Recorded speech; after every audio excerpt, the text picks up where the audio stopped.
મિત્રો, છેલ્લા 5 દિવસમાં ગુજરાતમાં 3 નાબાલિગ દીકરી પર બળાત્કારની ભયંકર ઘટનાઓ બની.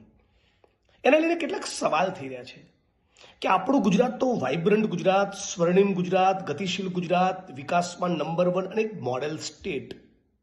તો આ મોડેલ સ્ટેટની જનતા, આ મોડેલ સ્ટેટના પુરુષોમાં આવું વિકૃત માનસ કઈ રીતે પેદા થયું કે 6 વર્ષની 8 વર્ષની દીકરીઓ પર બળાત્કાર કરી એના ગુપ્તાંગોમાં સળિયા ઘુસેડી દે છે. આ એક ગુજરાતી તરીકે આપણે સવાલ પૂછવો કે નહીં? એવી કેવી આપણી ટેક્સ્ટ બુકો છે, એવા કેવા સંસ્કારનું સિંચન આપણા ગુજરાતમાં થઈ રહ્યું છે, એવું કેવું કલ્ચર, એવો કેવો માહોલ, સામાજિક રાજકીય માહોલ ગુજરાતમાં ઊભો થયો છે કે એક પુરુષને 6 વર્ષની, 8 વર્ષની, 10 વર્ષની, 12 વર્ષની દીકરી પર નજર બગાડતા, એના માટે સેક્સ્યુઅલ ઇન્ટેન્શનથી જોતા, એની પર બળાત્કાર ગુજારી એના ગુપ્તાંગમાં સળિયા ભરાવતા કોઈ શરમ નથી આવતી. આવું આપણું ગુજરાત કેમ બની રહ્યું છે? ફરી કહેવા માંગુ છું કે આવું એટલા માટે કદાચ બની રહ્યું છે કે ભારતીય જનતા પાર્ટીની સરકારે ગુજરાતની એક દીકરી બિલ્કિસ બાનુ, એની પર સામૂહિક બળાત્કાર થયો અને આ દીકરીની ઉપર સામૂહિક બળાત્કાર કરનારા બળાત્કારીઓને જેલમાંથી છોડી એમનું સ્વાગત, સન્માન કર્યું, એમને શાલ ઓઢાડ્યા, અબીલ ગુલાલ ઉડાડ્યા અને એને જે પ્રમાણે પોંખ્યા બળાત્કારીઓને, એના કારણે ગુજરાતમાં બળાત્કારીઓના હોંસલા બુલંદ બન્યા છે.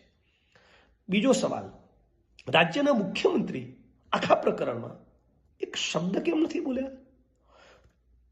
ટીએમસીની સરકાર છે વેસ્ટ બેંગોલમાં, ત્યાં થોડાક દિવસમાં ચૂંટણી આવવાની છે. મમતા બેનર્જીને ભારતીય જનતા પાર્ટી પાડી દેવા માંગે છે.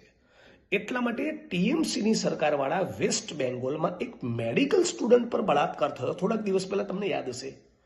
એ વખતે ભૂપેન્દ્રભાઈ ટ્વીટ કર્યા, મીડિયામાં સ્ટેટમેન્ટ આપ્યા. એટલું જ નહીં, આખા ગુજરાતમાં નરેન્દ્રભાઈ અને અમિત શાહના કહેવાથી આખા ગુજરાતમાં પશ્ચિમ બંગાળની દીકરી રેપ પીડિતાના સમર્થનમાં મીણબત્તીઓ લઈને બધા નીકળી પડ્યા, બધા કાર્યક્રમો આપ્યા. આપવા જોઈએ. પણ આ ગુજરાતની અંદર, આપણા ગુજરાતમાં, તમારા શાસનમાં, તમારી સરકારમાં છેલ્લા 5 દિવસમાં 3 નાબાલિગ દીકરીઓ પર બળાત્કાર થયા. મુખ્યમંત્રી સાહેબ, ત્યારે તમે કેમ મીણબત્તી લઈને નથી ઊભા? ત્યારે તમે કેમ ભારતીય જનતા પાર્ટીને નહીં કીધું કે આખા ગુજરાતની અંદર આ 3 દીકરીઓને ન્યાય મળે, એના માટે તમે પ્રોટેસ્ટના કાર્યક્રમ પ્લાન કરો? સવાલ નંબર 3, આપણા ગુજરાતની અંદર આ સરકાર જેટલી પણ બળાત્કારની ઘટનાઓ બની, જેટલી પણ સેક્સ્યુઅલ હેરેસમેન્ટની ઘટનાઓ બની, એમાંથી કેટલા કેસમાં કન્વિક્શન આવ્યું, કેટલા કેસમાં ટ્રાયલ પૂરી થઈ, એનો કોઈ આંકડો જાહેર જનતા સમક્ષ રજૂ કરવા માંગે છે? મને લાગે છે એક ગુજરાતી તરીકે આપણે બધાએ ડ્રગ્સની સાથોસાથ આ 2 દીકરીઓ પર થઈ રહેલા બળાત્કારના મુદ્દે પણ બુલંદ અવાજમાં બોલવું પડશે. બાકી ઇતિહાસ આપણને માફ નહીં કરે. ભૂપેન્દ્રભાઈ, દીકરીઓના બળાત્કારના મુદ્દે અને બરબાદ થઈ રહેલા યુવાનો, ડ્રગ્સમાં બરબાદ થઈ રહેલા યુવાનોના મુદ્દે તમારું મૌન, માફ કરજો, આખું ગુજરાત જોઈ રહ્યું છે. હર્ષ સંઘવી, ગુજરાતના ગૃહમંત્રી, એ પણ ગુજરાતની જનતાને 2 દીકરીઓ, માતાઓ વિધવા ન થાય એના માટે ગુજરાતની જનતાને દારૂની લતે નહીં ચડવાનું, ડ્રગ્સના રવાડે નહીં ચડવાનું કોઈ અપીલ નથી કરતા. અને મુખ્યમંત્રી તરીકે તમે, માનનીય ભૂપેન્દ્રભાઈ, આ નાબાલિગ દીકરીઓ પર બળાત્કારના મુદ્દે પણ એક શબ્દ નથી બોલી રહ્યા. ગુજરાત તમને જોઈ રહ્યું છે.